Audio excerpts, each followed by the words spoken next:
subscription ogifuna otya. Osobola okurecommendinga that nti omuntu agiye okulaba live yo alina sooka subscribinga. Okitegeera nti bwa subscribing asobola okusubscribinga subscription etandikirako nti buli mwezi alina okusasula $10. Wabula ayinza okisuusa n'agamba agenda ku $5 buli kuki mwezi. Kati kitegeeza emyezi egitandikibwawo okusubscribinga guba omwezi gumu. Weda bw'amala okusubscribinga bw'ati buli mwezi baba balina omusasula bamusala $10. Bw'atakijjako zo zisigala zikontinuinga. Kitegeeza ne TikTok yo yennyini egamba nti bw'oba owezezza abasubscriber 158 nti naye kuwaka ena akasente kekola ki kekwongerako. Nekyawaliwo kye bayita creators team nti bw'oba ojoyinize creators team ne bagirayikinga noweza abantu 1,000 ekuwa award n'ebintu ebiki ebirala. Nagambe bw'oba otunulira ng'otandika TikTok totunulira Uganda kuba ne Uganda tewali agenda kukwata credit card ye akugireko gift agikuwe. Nkulayirira Katonda 100% ogenda sangawo 25% agenda okukwata gift agikola ki agikuwe. Naye ogenda sanga omuntu asaddaaka TikTok etufunamu nnyo ekikyo mukimanye kyobola bawe kuwa akasente kakuweza maani. Okitegeera omukulu namukwasisa akatambi kange yandika balazeekaawo aka account yange. Assalamu alaikum wa rahmatullahi wa barakatuh. Tubalamusizaako mwenna mwangalira okubeera nga mutulaba yenze Sakozi Farouk era nga tuli wano ku Equatorial Mall ng'ensonga ezituleese wano ensonga za online. Ebintu byonna bigenze online. My dear, tokkiriza mulembe kuleka ate nga abantu abalala bagufunamu. So ekituleese baganda baffe aba Apple Digital University muganda wange bagenda kubanga batweyanjulira mu butongole ebintu bye bakola era lwaki tuli wano abantu bangi abazze okubeera nga bategeera ekigenda mu maaso ne baganda baffe bana ba Apple. Ono gwendi naye wano ku ddyo ye muganda wange Daily UG era nga abasinga bali ku TikTok. Omukulu ono mwina okubanga mwali mumulabyeko emirimu gye gyakola okitegeera nga tegiweebuula nga tegiwemula naye ng'agifunamu. So kati naye tuli naye wano agenda tubuli ekimuleese wano ekintu kino akifunamu atya munnange obeereeyo ng'okola mu bintu bino naye ng'obifunamu ng'okussa ssimu okitegeera. Alina ekigambo kyayogeddeko awo nga tugira n'agamba nti eno remote yansi yonna essimu yo gy'olaba osobola oggiriira osobola ebeera remote. So waali okubeera nga atangazo ono muganda wange naliko naye era nga bintu bya online era nga bamuyita Sadat nsaba weeyanjule obudde tulina butono tubeere nga tuyitaayita mu nsonga. Abalabi ba Gossip Live nsanyusa ate okuddamu okubeera namu wano. Sakuzi twakoma okubeera nawe mu COVID. Mu COVID. So twali tuzze okubeera nga tusomesa abantu because baali waka naye nga ffe awamu twasigala nga tukola because we are online workers. Besides emirimu emirala gye tukola tuli ba online workers. So twajja ne tutandika okugezaako okubeera nga tusomesa bannayuganda okukola ssente ku online naye nga baliwa mu Uganda. Interview gye twakola bantu bangi nnyo abantuukirira era kyankwatako nnyo okuba nti bayagala nnyongera okubeera nga mbabangula mu bintu ebyenjawulo naye olw'okuba nti abantu baba bangi ebiseera ebisinga ate nange mba n'ebyokukola. So kyankalubiriramukko buli omu muwa obudde bwe yeetaaga okulaba nga akola ki nga mukwasaganya okulaba nti abeera knowledgeable ku ebyo bye twali twogerako. Nabwe kityo nalina programu yali etambula mu maaso ey'okukola platform era nga y'ensonga lwaki tuli wano nti ebintu byonna bye twayogerako Farouk okukola ssente ku online gwe mulama gwe tulikola leero tuli mu kugulawo Apple Digital University. Apple Digital University. Muganda wange ono kasooke yeeyanjule muganda gwani amannya go. Assalamu alaikum wa rahmatullahi wa barakatuhu. Muganda wange Farouk neyanziza okusinkana muganda wange Sadati bane neyanziza okusinkana nawe kale sema amannya gange mu byonna nsooka okwebaza Allah tabaraka taala okubiri nsooka okwebaza nze kuba ntaddemu amaanyi mangi kubanga neefuddeko ate okusatu neneebaza ne muganda wange ono bano bentudde nabo wano nti beebale kumpa kadde ate nyumyeko nabo. Amannya gange mpitibwa abangi ge mumanyi mpitibwa Daily Uganda ate erinnya lyange ery'obuzaale yenze Kaweesu Lukumani. Abasinga mwenna ndi mwana wante. Okay. So Sadat, yes sebo, Apple Digital University mutegeeza ki era kiki kye tuliko wano tubeere nga tutegeeza abantu omulamwa gwe tuliko omutuufu. Apple Digital University it is a platform ya kusoma nga wegamba nti Faruku kati saa zino ebintu byonna bigenda bikyuka. Technology agenda akola ki? Akyuka nti ensi kati etambulira ku technology. Naye kati bwe tunaabeera nga abantu tetubasomesezza buti ensi weetambula bajje kubeera nga basigala behind, ate basigala behind kitegeeza baba baluzinga neggwanga liba luluzinga. Ensonga gye tuliko wano eyambako okubridginga unemployment gap mu Uganda. Nti ojja kwekanga nti eriyo ba freelancers abamu ababadde bakola, tubadde ne ba freelancers ku makya abasoosewo abasomesa. Kati omusomesa asoosewo alaze earnings ze ku Upwork nga yakakola obukadde 220. Upwork. Yes. Obukadde 220 ebya Uganda.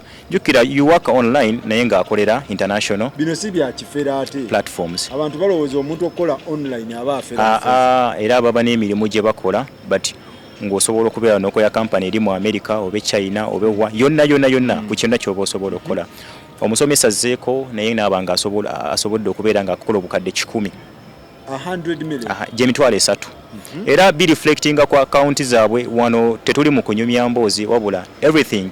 Buli asomesa atulaga kikyafuna. Atulaga kikyafuna na butya bwakifuna na kikyakola. Sawa zino tutudde wano naye omwogezi addako muwala muto mu myaka nati wotunulira account ye aliko emitwalo 2 egya $. Emitwalo 2 egya $. Akola email marketing ku Upwork. So wano kyetuliko ku eno bagita Apple Digital Experience season 1 okusensitizing abantu how to use digital systems okubeera nga bakola sente. Era gwe mulama gwe gumu tuli mu kugulawo Apple Digital University. University eno egenda kuba nti omuntu asobola okusayininga app agambe nti nze nsobola okukola sente nandyagadde okukola sente ne TikTok then nga asayininga app nga tumumentalinga oba nga tumusomesa TikTok ekola etya esasula etya from A to Z. Nandyagadde okubeera wano nkolere mu America. YouTube monetization. Negomba okubeera YouTuber. Yes. Byonna mugenda bisomesa. Byonna YouTube from A to Z. Kubanga abantu baba bangi. Abakubuuza kuba ayinza okwesanga ndi omuntu omu naye omuntu najja nakubuuza ku YouTube, nakubuuza ku transcription, nakubuuza ku dropshipping, nakubuuza kale ku bintu bingi nagamanyiza kola ntya na Alibaba nga ndi mu Uganda. Kati abantu temu e-commerce. Oba ntegerekese. Kyokka ate nga nange department yange ki ndala. Oli najja nakubuuza nti kata TikTok ngikozeeko ntya. So mulama gwa Apple Digital University nti tukunganyiza ba tutors bano. Bennyini nga be mulabyeko wano ku makya abasomesezza abantu. Bennyini bagenda okubeera nga baba mentalinga on what you can do so that you can also get the money the same way they are earning. Okay. Yeah. Muganda wange Daily UG. Abatamanyi byokola soko babuulire byokola aba first time abasoso okulaba then na church kuleese wano abantu tubatemeretemeremu ekintu kino engeri gyokikwasaganyanga omuvubuka. Nze Daily Uganda sawa zino ekintu kitujjokozesa amangu sijagamba nti ndi tiktoker. Ndi socialite. Oli socialite? Nkozesa emikutu gyonna kazi agubanga ogwa media ogwa social media. Naye ebintu video zenkola video ezisomesa naye nga oba kibayita silent drama ekintu ekyobutayogera naye nga kikola kiyigiriza ate nga kiraga ekiri ku ground wenyini enamba esinga mu face wano mu Africa okka wabula nkotadde n'amawanga nga Indonesia n'amawanga amalala nga Thailand n'ebitundu ebirala eby'amawanga nti obulamu obuli wano wansi obwa hasola obulamu bw'abaana b'owansi obulamu bw'omwavu ayo n'obulamu obw'ensi byonna byensomesa biyigiriza butya bwe tuyinza okubeera n'obuntu humanity muzungu kyayita humanity kale butya bwe tuyinza okweyisa ku bannaffe. Era nga mpitiddwa wano kubanga mpa ku magezi nti TikTok ng'eyo tugifunako tutya era osobola kufunako otya akasente. Okay.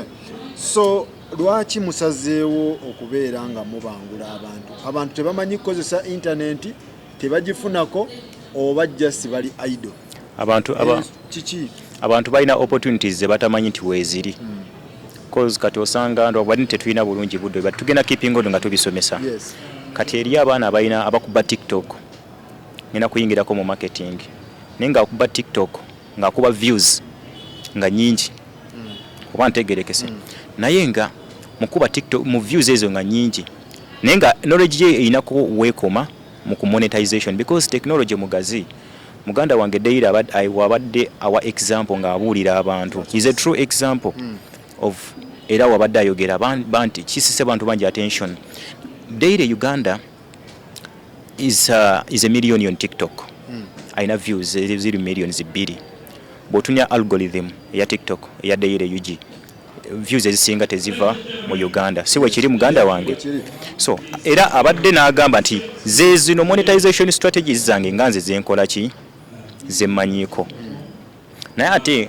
nganze muganda we because ngayigame okusoma tekugwayo Deira has a chance of becoming an overnight millionaire nti millions zine z'abantu za generatinze asobola bulungi kubazi kati tuwaliwo platforms kwa basobola okupushinga traffic obanga digital traffic oyo n'abanga abantu bana bamufollowinga basobola okubeera nga bapurchasinga ebintu nga bayita through his link ne basobola okubeera nga bakola ki yena afuna affiliate commission nti abantu millions 2 babanga bamufollowinga nafunako abantu emitwalo obanga 10 yes ne bamuwa commission product jaba promotinze nafunako ba maybe $5 you can count that money he can make a post maybe so inspiring and ateka your affiliate link najiteko maybe ku Digstore 27 wali platforms bwezityo kitegeeza era those also are monetization strategies kati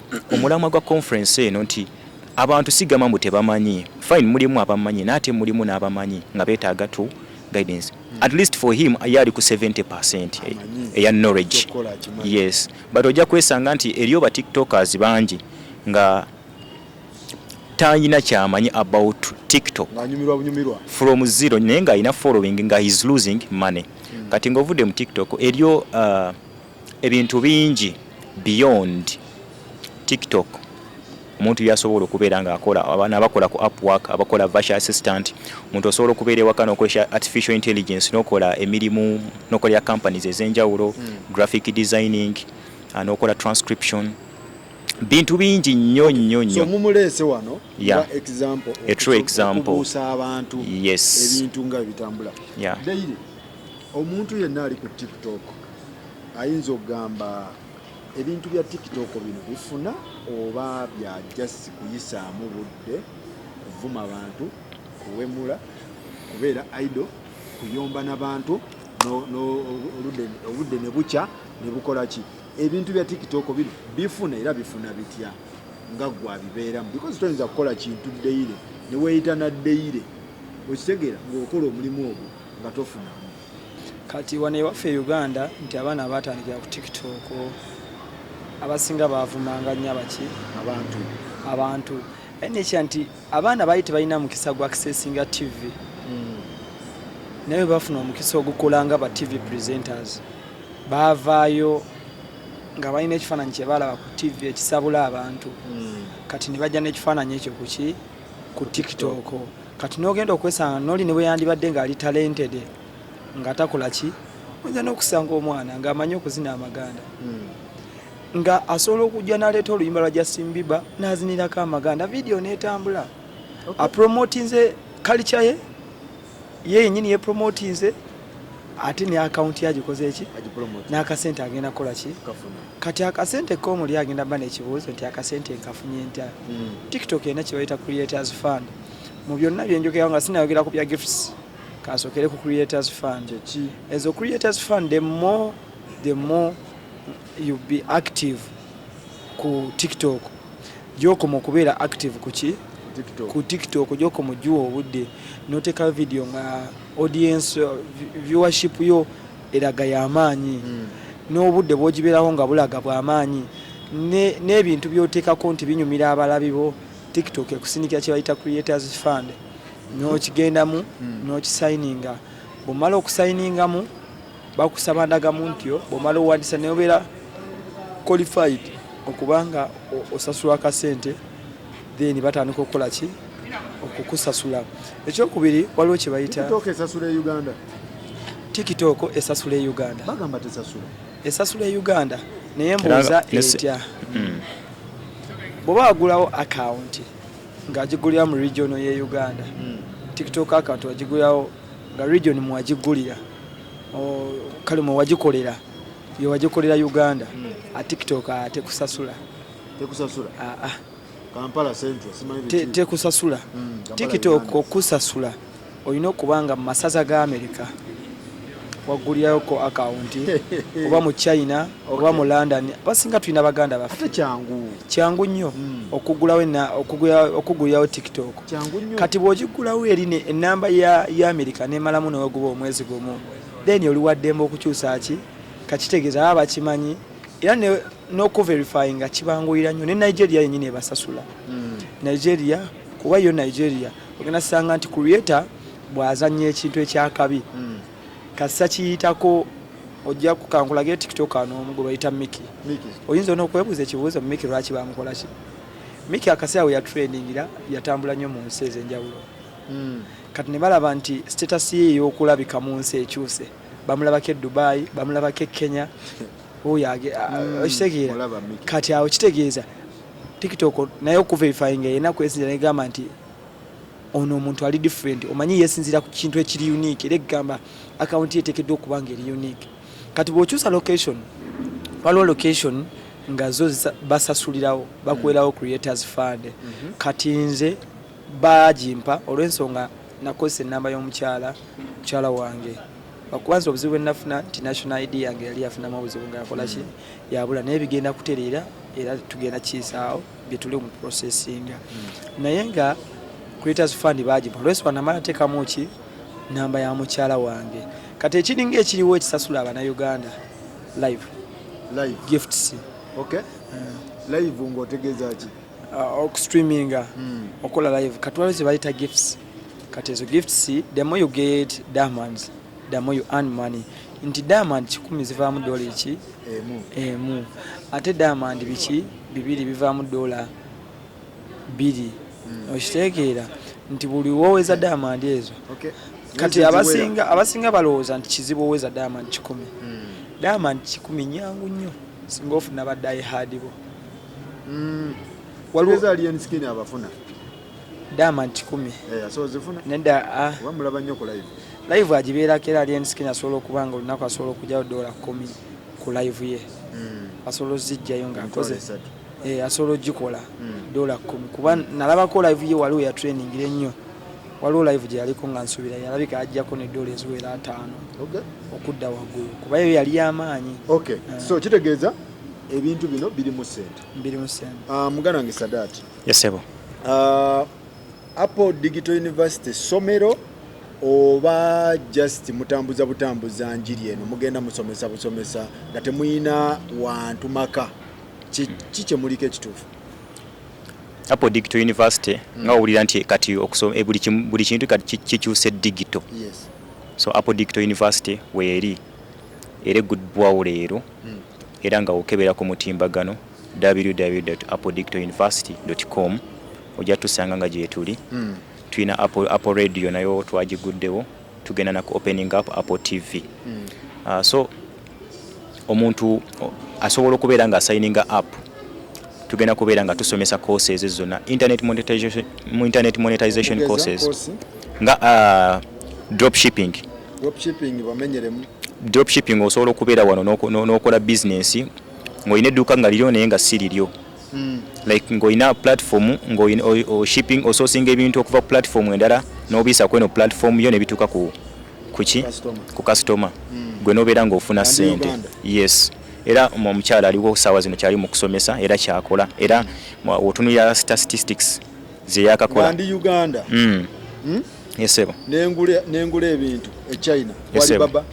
Bulungi nnyo. Alibaba. Osobola ku Alibaba, osobola drop shipping ne Amazon, osobola drop shipping ne Taobao. Platforms nyingi oba eBay. Okay. Yes, kati n'abali mu America benyini ate bo kyangu nnyo okola drop shipping because ate bo bali eri mu states. Yeah, mu nsi kale ez'abazungu ezangulibwa e-commerce. Drop shipping nayo kwali ku list. Kwali. Waliyo YouTube monetization. Waliwo artificial intelligence. YouTube monetization bamenyeremu. YouTube monetization tugenda kusomesa engeri zonna YouTube zeesasulamu. Engeri gy'oyinza osasulwa ku YouTube. Yes. Mulimu using artificial intelligence to make money. Otegeeza kyawo. Artificial intelligence right now oba giyite AI nti omuntu asobola okubeera ng'akozesa robots okuba ng'akola omulimu ogwandikolebwa omuntu naye nga agukozedde mu kaseera katono nnyo. Okugeza nze nina kampani ya drop servicing nti omuntu faluku ompeeza ka message n'ongamba njagalayo kabbaana kugamba ngenda kakola naye kineetagisa eddakiika 2 omwana gwenkawadde okubeera ng'akakola ng'akozesa AI nti akwata bukwasi n'agenda n'akozesa robots ezo n'azinstructinga ne zimukolera ekintu ekyo.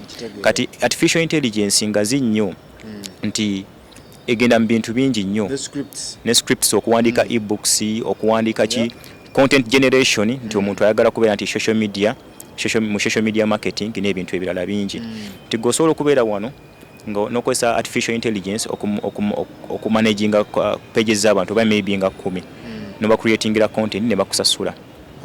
N'ebintu ebirala bingi. So nakyo mugenda kuba mukisomesa. Yes. TikTok monetization tugenda kubeera nga tugisomesa ate tugaziwe n'okugaziwa mu TikTok monetization mu affiliate programs kubanga saawa zino TikTok ze zimu ku platform ekyasinza okupushinga traffic. Zipushinga traffic ku websites ez'enjawulo. Kati waliwo ne affiliate programs eyo eri powered by TikTok naye egenda kuba nga yeeyawudde. Okay. Yes sebo. Alright, Daire ndiwo. Ekintu kino ekya TikTok wagendako kufunamu, wagenda mu sape, wagendako kufunamu bakyala, wagendako ku inspiringa, mission yo yali ki ku kintu. Omuvubuka ali eyo ayeteekateeka toyingira kintu kino nga tonna kitegeera, tonnezuula. Sibwe kiri? Ekikyo mission yo yali ki ku kintu kino? Mission yange njagamba nti zinga 5 ne mulimu enkulu nga 2. Yes. Nezo nanja zoogera. Mission yange enkulu yali esingira ddala nti nali njagala funa omukono ogunyambako. Okay. Ogunyambako kuwanze nali muyimbi era nkyali. Nawulira wali seeka. Nali seeka. Nekino mu biroto byange nali njagala kuba muyimbi. Artist. Era nga ekinkozesa TikTok nga nkyemanja afuna abafollower abananyambako opushinga muki ekintu music wange on international level. Okay. Kati bwe kyajja nyendaba nti embeera ezzeewo eri bwetyo nagamba mu kino kyennyini kampisizeemu abantu baffe abowansi embeera gye bakola ki gye bayitamu. Kati bwe mmanya n'ekyo mu bwongo bwange mwajjamu ekintu ekirala nti mukadde wange yali ayagala mbeere ki seeka.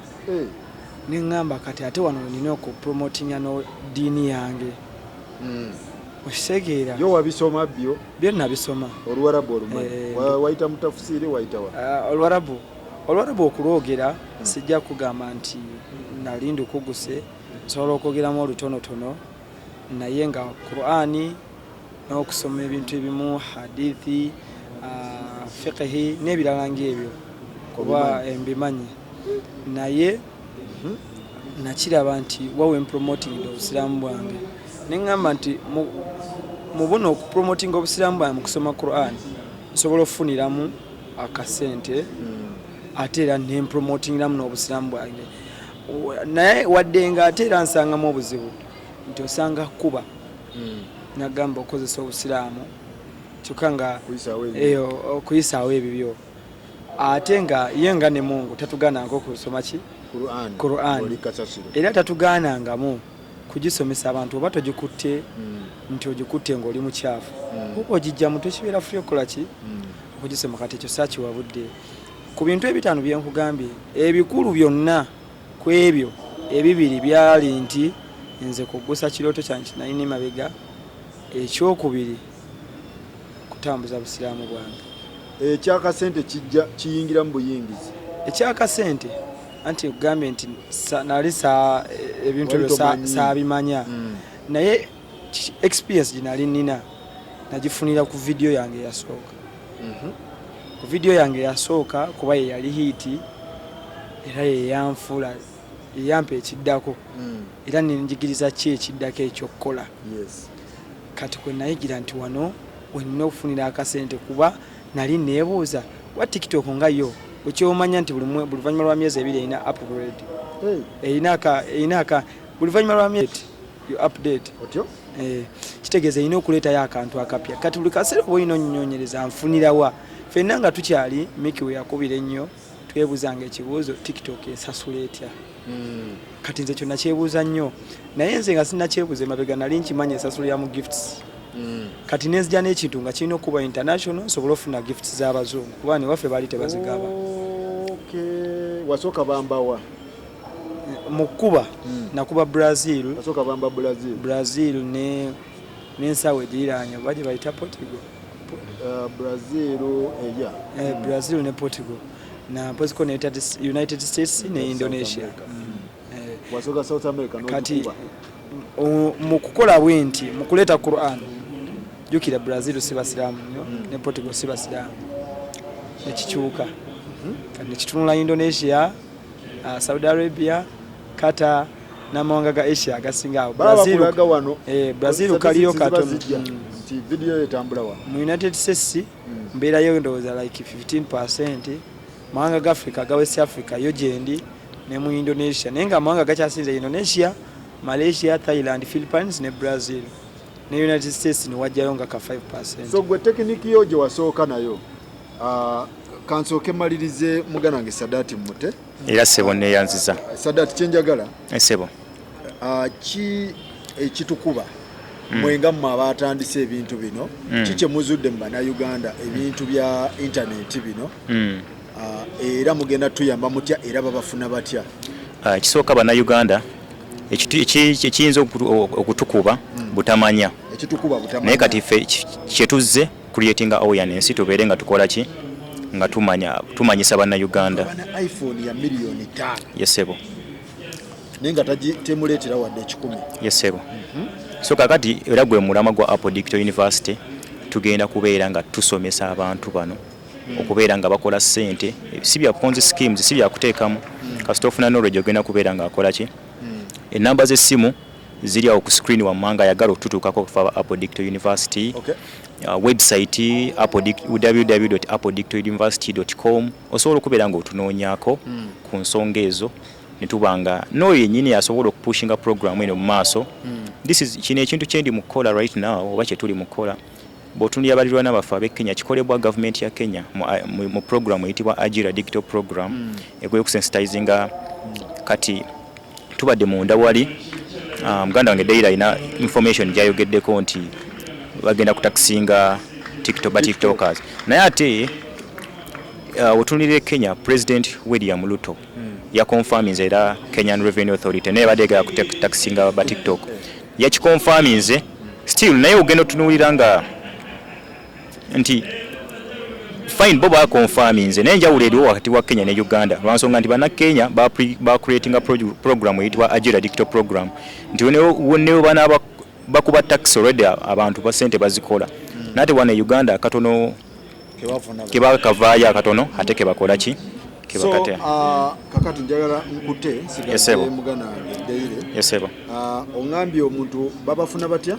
asobola okuba ku namba z'essimu eziri awo ku screen yesebo oba okugenda ku www.appledictaluniversity.com yesebo naye ndowooza ojja kunnyamba ompeeyo ku budde inshallah tunoonye nga tetupapa inshallah seka tutuule yesebo tunnyonnyola banzije ku ofisi yammwe tunnyonnyola abantu ekintu ekigenda maaso kale sebo webali nnyo webali kale salamu alaykum.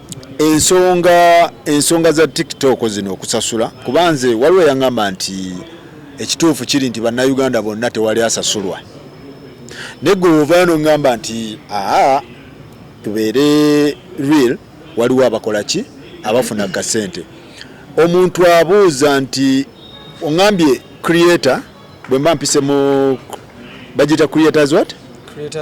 Creators Fund. Njifuna ntya? Olina kituyina ekyokuna.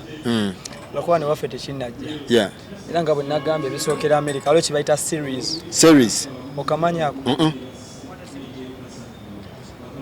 Ojja kukabanyonnyola nze kankulageko wano okalabeko. Naye abazungu n'abachina bakakozesa nnyo ka series kali wano nti bw'ogenda wano mu notifications kama asasi enkalabe kakanira okalaba ka series nti series you might like Maggie tutorials levitation of a paper ball kitegeeza asomesa naye ogenda okulaba akuterayo ka video kamu nomala okukalaba kano kati akulaga kifaananyi kati oyagala olaba akaddako kitegeeza olina esasula $1 ne bucks 99 kati awo wetujja ka series tetukayina wano e Kampala tetukayina naye bw'osanga mawanga nga Nigeria ne Ghana bakafuna e Kenya sina confirming nti gyekali kati ako keekokuna kemmanyi akalala kati wane Uganda tulina nga bwe nagambye Creators Fund nayo Creators Fund njakuwa abantu abayinza obba nayo bwe mbasibaze bubi waliwo omuwala bamuyita Amito bagina Gold Vivo ayinza obba gina abawala bonna abalina account nga zeebweru zonna za creating abroad bateeka okuba nga balina Creators Fund ne wana abamu tubalina abaana tubalina nga bazirina naye zaabwe simanyi we bazifuna naye nga kyemmanyi bazina nga bali loko so Creators Fund olina okubanga at least omuntu akuguliddewo TikTok omanyi TikTok eno abasinga tebagimanyi TikTok waliwo TikTok ye Uganda TikTok ye Uganda TikTok ye Saudi Arabia TikTok ya America ku for you zezimu ku for you zezimu ne notification sizezimu mukazi wange yajja wano naye bwe nalaba TikTok ye nga neri ku 10,2 yekyali ku 10,2 naye nga asobola okurequestinga for verification code nenga ne waffe tekikola ki tekisoboka naye nga ku Instagram osobola gisaba ku Facebook osobola gisaba naye wano waffe tosobola gisaba wabula atenze nina engeri gye nazuulamu engeri yo gisabamu era nga basobola okusindikira linki mu budde obwennyini bakuwa eddakiika 10 ne bakusindikira linki wosobola ogikola ki era naye ekyo wano tekikola ki wano olina mala reportinga kati boni bakudiza feedback nti gendo gisabire ku mukutu gwe guti era weeguli bakuba bakikweka abantu wano nti olw'ensonga baba kibawa kyandibadde bw'abantu bangi bakyagala nnyo wano ewaki ate osanga n'omuntu akisaba nga oli owalina gundi 10 naye nga ali mukola ki ayagala kubamba ayagala kusaba verification code verification badge kati sente ezo za Creators Fund zikuweebwa naye nga tezinaba kuweebwa bakusindikira notification bakuba nti waliwo essimu yange eri 14+ yekirina eri kubajjukira nagambye nti akawunti yange bagiwandiisako mweri naye eri essimu yewangaddeko mu America ngeri active bange dene ngireseeyo yasenye gyetambulira kutambulira kukebera ku ntambula nta kuki ku TikTok kati waliwo y'omukyala gyakola ki gyokozesa kati yo ekulagana butya bo requestinga nti ko kajja nti request for monetization kabeera mu Creators Fund onyugwa mu Creators Fund mubeera mu monetization ogenda mu monetization ne bagamba request sign in to be balawoba otuukiridde okola ki okusasulwa then bw'otapingamu no nga bakusaba national ID yo kati bw'oteekamu ye Uganda bakugamba nti eno region tetusasula tetukola ki toli qualified naye omuntu wabanga yawandisa account yo ku national ID nga wa mu America kale namba ye n'ogiteekamu bagamba wano oliko ki oli ku muzuli naye kasoteekamu ye waffe wano bagoba kane kyatubaddewo ne subscription kyemanye natera okuggwako subscription yeriwa bangambye eyinza okuggwako mu November nga 3 basindikira ka notification yawo kansooke nkanoonyeeko na wano nga situnagenda wala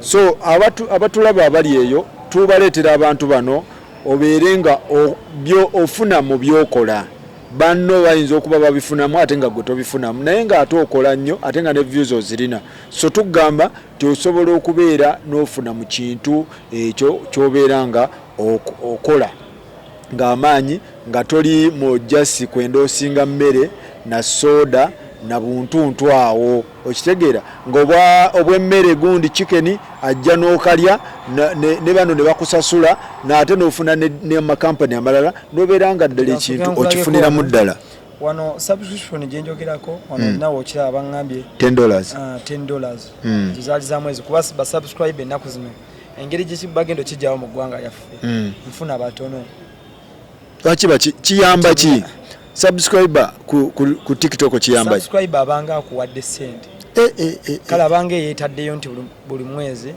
alina okuwa ki sente wabula bwoweza abawusukka 10 obanga 158 bo bennyini yo TikTok yennyini ekwata akasente nekusasula olw'obarichinga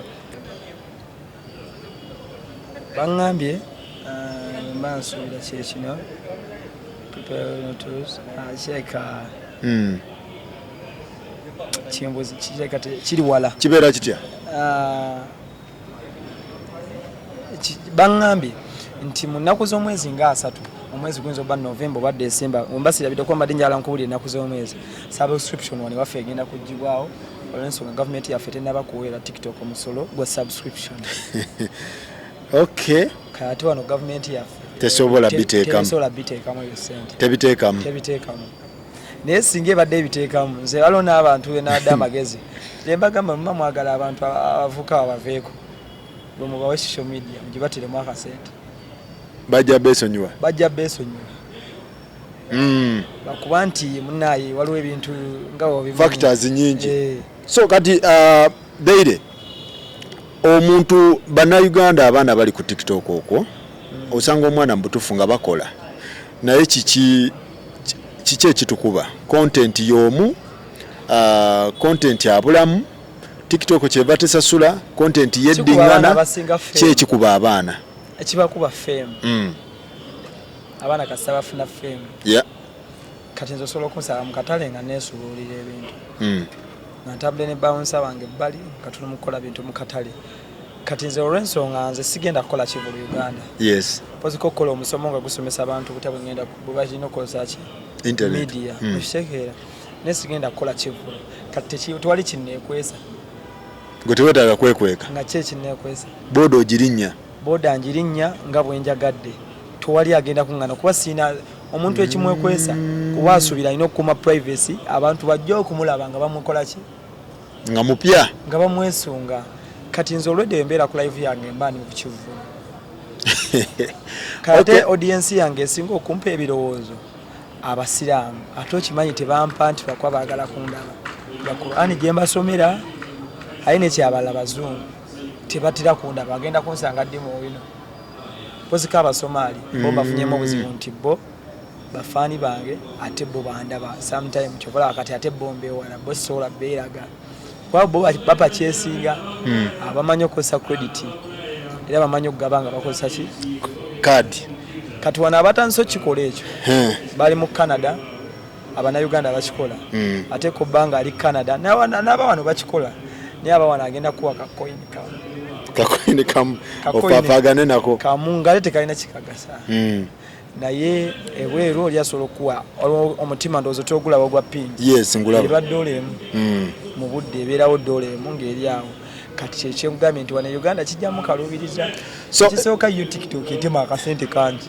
ng'ejjako akasente kaawe oggula obumuli obwo ngamye omuntu agaba gift ku TikTok abeera w'amaanyi era aba alina omutima abafaani die hard kate nze waliwo n'ebintu byensekera neŋŋamba ne Uganda waliwo abaana be batamanyi nze nina abasajja bemmanyi waliwo gwe bayita Yusufu omulala bamuyita Patlo oyo mu Pakistan yakyasine nakolako naye live yali live egi twamala eddakiika zaali 12 nga nina $445 12 ate nemmala wiiki ndowooza zaalinga 3 ng'era abaviewa benkya abafuna nga ntambulira mu $3 $4 wandi muyisenga oyo n'okikubangamu kale balina ekyo kye bagaba chance babanga bakuboostinga kati oba okola live ne live ino nnonya abo abantu ino okola nabo match abo abakabi nti bwokola nabo match abo abakabi otandika okufuna aba gift abali ba die hard abagaba nga te okugaba takulira muki kale nekya nti omuzungu yete kisinzira ku mutima agabe yete kisinzira nti wayina sente nyingi no abantu abali abroad bayina emitima egiri soft ate de mo bwalaba nti kitu kyomukolera omusanyusa kyakabi afuba nnyo okuteekamu ofuna amaanyi agadde okoleki ekirala okola ekirala okay kati ki ekitukuba abaana ba wano oŋambye ekimu kuba osanga omwana wano femu n'avaako mangu omwana bw'afuna femu batandika okuva ku mulamwa nga content tebakyamukola ki tebakyali consistent balaba naye batakola bamanyikiddwa kati n'asalika amaanyi n'afundikira nga ne viewership n'abantu abali bamwagala niko bavimba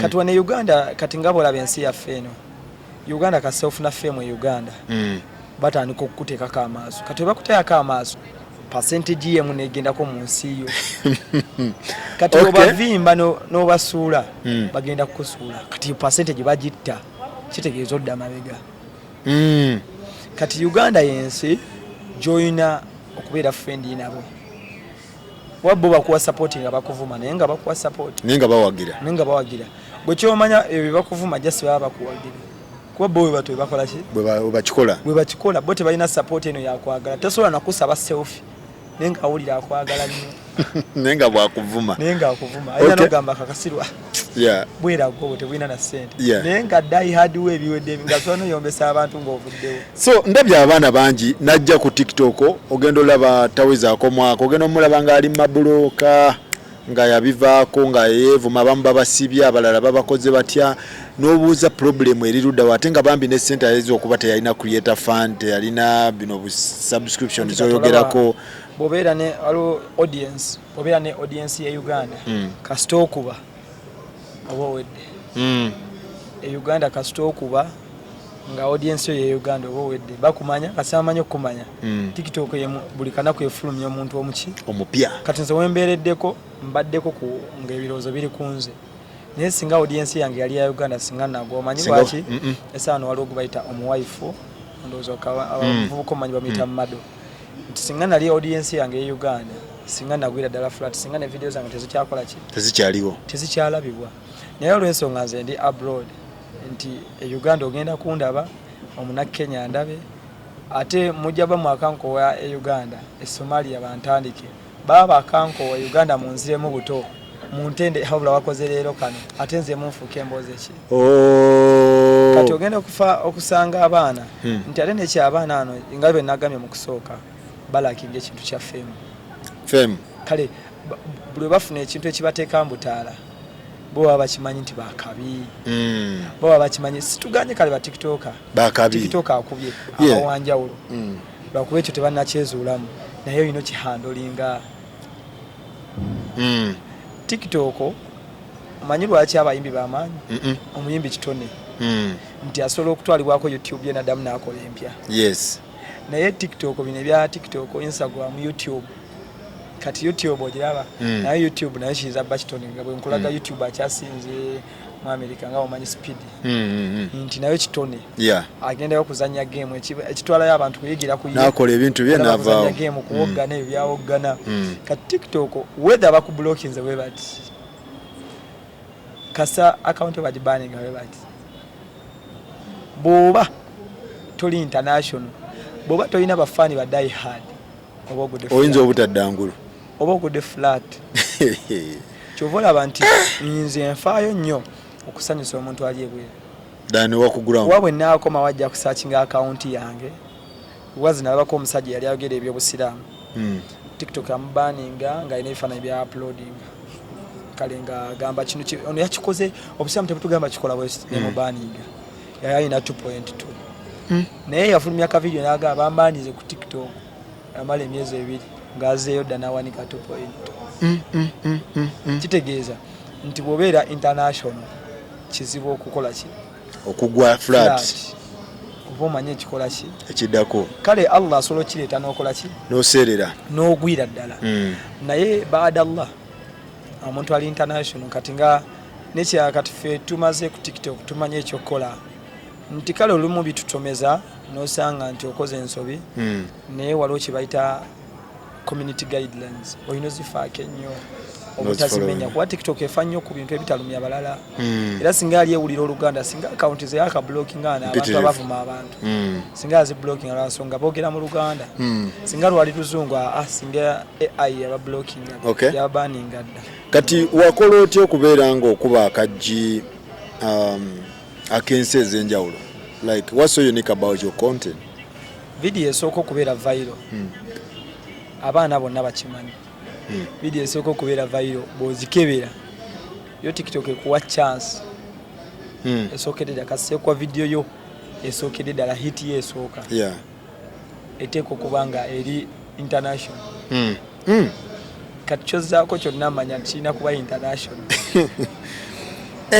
Bwejja by mistake ne binkwata by mistake. Neyange mu kkuba nagikola caption nga y'amaanyi nga buli kimu ky'amaanyi naye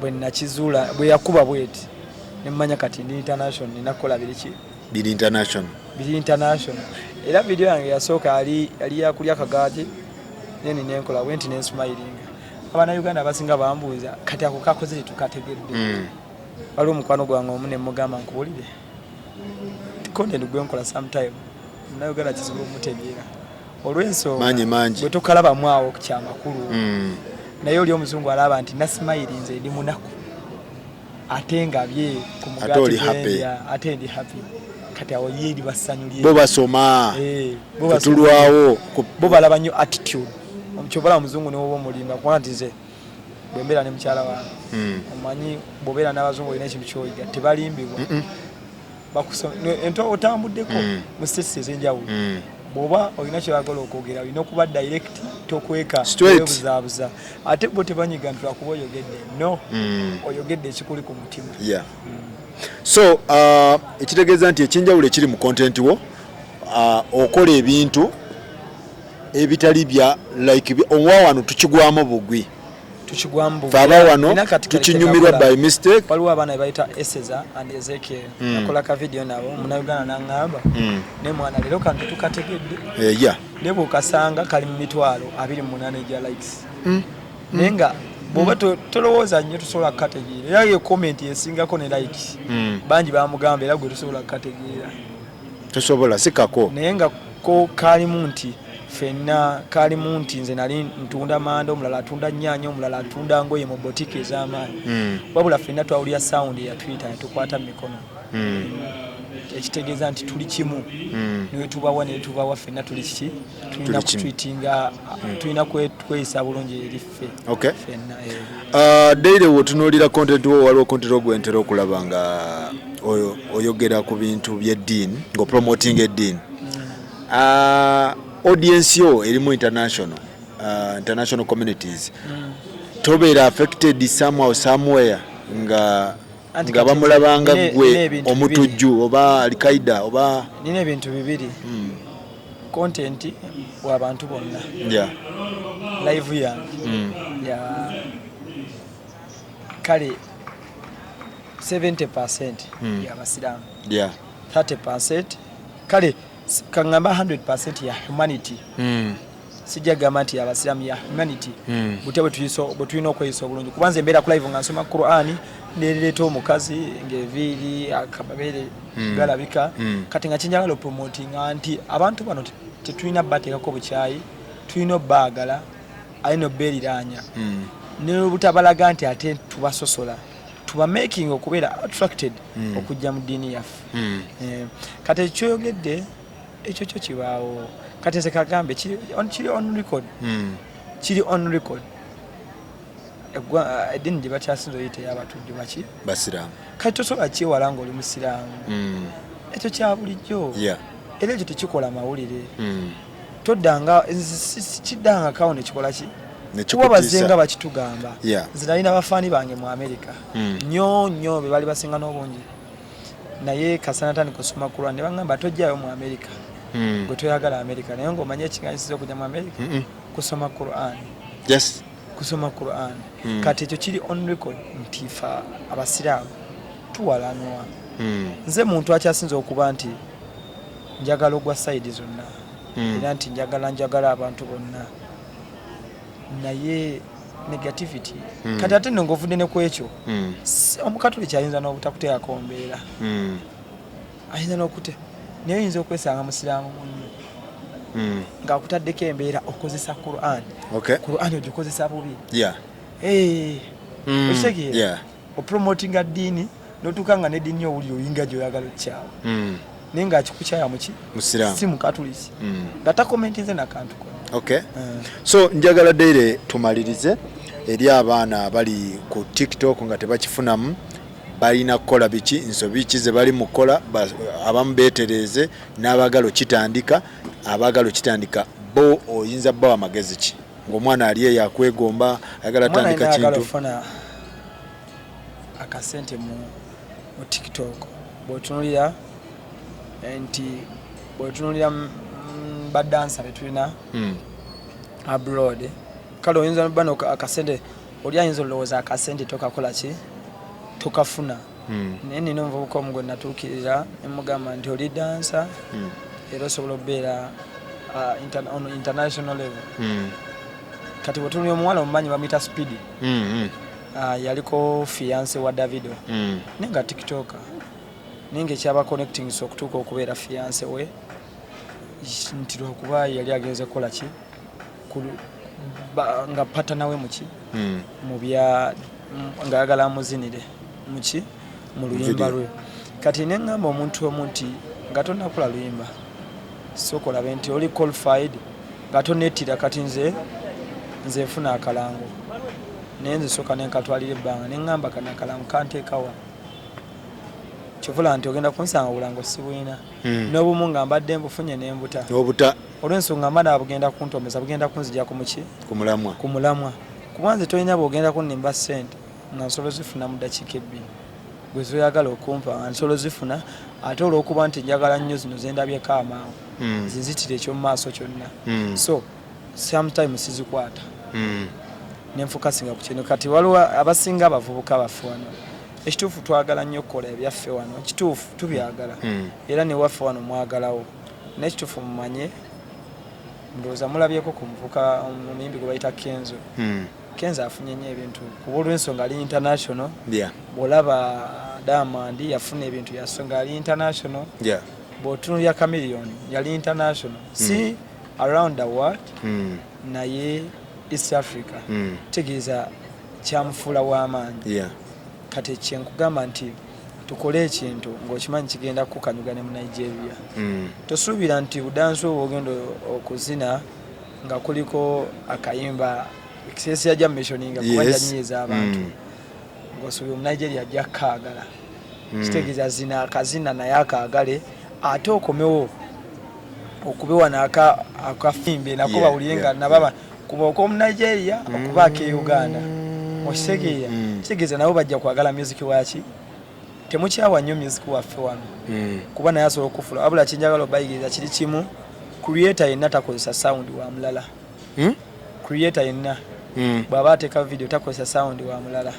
creator yenna okasi okozesa sound y'omulala kitegeeza ogenda funayo ka hit kamu tojja kuddamu funa ndala oba ojja funayo obubiri buli luvannyuma lwa video nga 3 kati creator yenna kyovula nti ogenda sanga Jose Chakala aina sound original sound Sibitoka aina original sound Mickey Sims tufani aina original sound nawo olina Daily Uganda aina original sound kati omuntu yenna kano nkababiddeko muna abadde batakamanyi nti creator yenna abeera ne original sound genda mu studio teeka mu sente okole sound ki nebo batokoze iyo just nebo ofuna akayimba naye nga kalaga nti okuploading de togasse buga tokozesa ddoboozi lya mulali uploading ate bano abaseka buno obusound obwa bakapere baani abaseka akaseka n'okakozesa mu video yo naye nga tokajembu nogenda notapika mu sound okalabye ka video notapinga mu nogamba use sound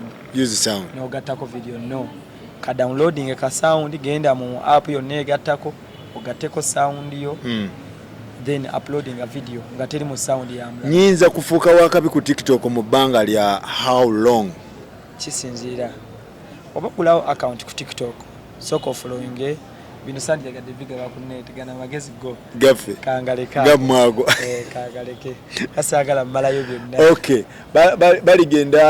baligenda mu misomo oba mu Apple Digital University oberayo ng'osomesa tugenda bera tubisomesako byonna social media platforms zonna ujyagala bako wakabi nonyeza ko Apple Digital University mugana wange Daily UG agenda berayo nga asomesa abantu knowledge ono gwatayinza isa wano abeera yeri olabe ye yakimakinga mu bbanga tono kati obwo bukodyo bonna asobola bukuweera eri ku Apple Digital University muganda wange ojje bakubangule baberenga bakuyigiriza ekintu oberenga otegeera otya account baleme gibaninga bagite simene yo bakola shadow bagiteka mu shadow nga video zote zikyatambula nga Facebook wetero kuba shadow ban ewaffe yaliwo shadow ban naye bwano ekigireta ndoza tebikyali nti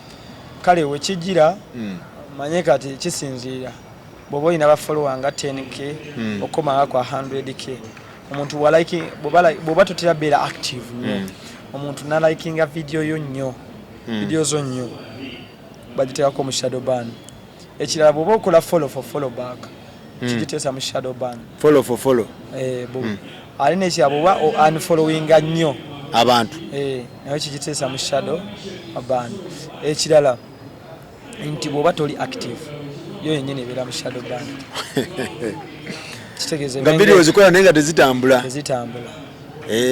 okay so mugana wange Daily sebula abantu nja kunoonyangako wekyetagisa oberenga obuusa abavubuka abakolo abana Uganda banaye assalamu alaikum wa rahmatullahi wa barakatuh atena mu abatali basiramu Allah tabaraka taala abansasire anja kwogera mu lulimi lwe mumanyi nti mukama yebazibwe banaye mbagala nnyo sina buzibu ku muntu yenna kasindike duweno Allah fene tugase nsaba awekitibwa Allah tabaraka taala atulongoseze mu byonna bye tuba tukola nsaba Allah tabaraka taala akyusa olugero lwa famire zaffe tukimanyi tubadde baavu ate era tukyali baavu nga tusaba Mungu atuterereze embeera yanga tumanya asobola abooluganda ambasabayo ekintu kimu emitimbagano tugifunye wabula ate gituyamba okyusa obulamu kuba yekka gwe tulina omugagga gusobola oyitiramu n'apachasing ebirooto byaffe mbagala nnyo nze the man of humanity Daily Uganda mweraba omukyala yaddayo omukyala mwali mu Uganda mweyagadde Daily naye nga kyakabi nnyo alhamdulillah weebale nnyo weebalire ddala omukyala mundabire nnyo bambi mundabire ddala so ensonga bwezityo bwe ziri intaneti yeriko tebakulimba fenga abavubuka nga gwe omuvubuka ali eyo ye tuulu gy'osigazza okufunamu ekyokulya ate nga kisoboka okitegeera so togwamu maanyi gatta kyogatta mu intaneti kuno osobola okimekinga ekintu ne kibeera ddala malidadi sana mwebale nnyo mwebaddala tulabagane next time you decided to love me baby love me very well Wakala nyokale wetale Yaman Ayanda King Zanzija Canada 21st October tukakulimira fena bana be Canada mjetu nyumiwe gena kubanza sange Canada musike chi Toronto moja ikawana be Toronto tukiao tukakulimira fena kasitoba ngoli mu Toronto manya mu Toronto munajja